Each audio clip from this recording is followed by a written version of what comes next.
Assalamualaikum warahmatullahi wabarakatuh. Salam jumpa dengan saya Mas Wiwin Winarsi pada pembelajaran studi komparatif pendidikan dasar dengan materi integrasi TIK dalam pendidikan dasar. Sebagai guru pendidikan dasar, pastinya kita harus memastikan integrasi TIK yang efektif untuk dijadikan teknologi sebagai alat bantu yang dapat meningkatkan pengalaman belajar bukan hanya sebagai pengganti metode konvensional.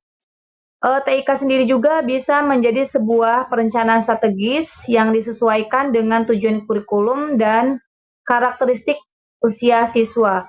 Kemudian TIK juga bisa menjadi sebuah alat atau aplikasi atau perangkat yang mendukung pedagogi aktif dan kolaboratif.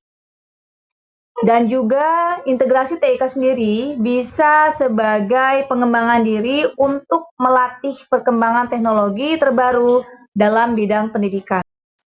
Ada 3 langkah dalam penggunaan integrasi TIK yang konkret. Yang pertama, pengenalan alat digital. Kedua, proyek berbasis multimedia. Dan ketiga, memanfaatkan platform interaktif. Jadi pada pengenalan alat digital ini, siswa melakukan sesi praktik penggunaan perangkat lunak dan presentasi sederhana. Bisa menggunakan Canva, aplikasi pengolahan kata, yang tujuannya adalah membangun literasi digital. Lalu untuk proses berbasis multimedia yang mana bisa mendorong siswa untuk membuat proyek kreatif dengan menggunakan video pendek, poster digital, ataupun komik interaktif untuk menjelaskan konsep pelajaran ini.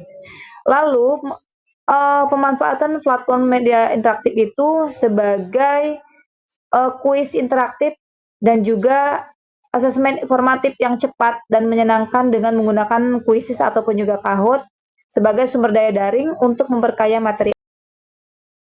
Dampak positif implementasi TIK itu yang pertama membawa perubahan pada cara siswa belajar dan cara guru mengajar yang menciptakan lingkungan yang lebih dinamis dan relevan. Di mana pada hal ini akan meningkatkan keterlibatan sebagai media interaktif dan gamifikasi yang membuat proses belajar lebih menarik dan mengurangi rasa bosan. Kemudian TIK juga bisa memungkinkan materi sesuai dengan kecepatan dan gaya belajar masing-masing siswa. Serta siswa juga bisa dapat mengakses berbagai sumber daya edukasi dan di seluruh dunia. Dan tentunya TIK juga mempunyai tantangan dalam mengimplementasi TIK ini. Meskipun dampak positifnya besar, TIK juga di lingkungan pendidikan dasar Indonesia masih menghadapi sejumlah kendala yang perlu dihadapi bersama oleh guru, sekolah, dan pemangku kepentingan. Yang pertama, adanya kesenjangan infrastruktur digital, di mana keterbatasan akses internet stabil, perangkat keras yang usang, dan listrik yang tidak memadai di daerah terpencil. Lalu, kesiapan dan kompetensi guru, yang tidak semua guru memiliki pelatihan TIK yang memadai atau kepercayaan diri untuk mengajar menggunakan teknologi baru. Kemudian, adanya juga biaya dan pemeliharaan. Pengadaan perangkat TIK memerlukan biaya besar dan pemeliharaannya seringkali teranggarkan dengan baik oleh sekolah. Lalu, bagaimana cara mengatasi hambatan dan fokus pada solusi yang berkelanjutan?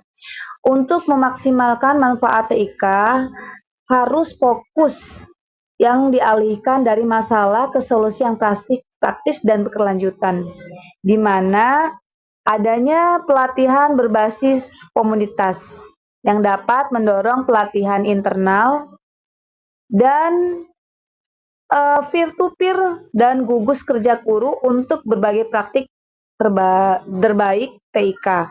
Kemudian prioritas sumber daya terbuka yang mana memanfaatkan perangkat lunak dan konten edukasi gratis atau open source untuk menekan biaya lisensi. Selanjutnya menggunakan strategi Beyond Bring You Own Device yang mana mengeksplorasi kebijakan di mana siswa membawa perangkat sendiri dan mereka juga bisa memungkinkan melengkapi ketersediaan sekolah itu dengan memanfaatkan TIK mereka yang ada di rumah. and you wanna write it down. Would it kill you just to live?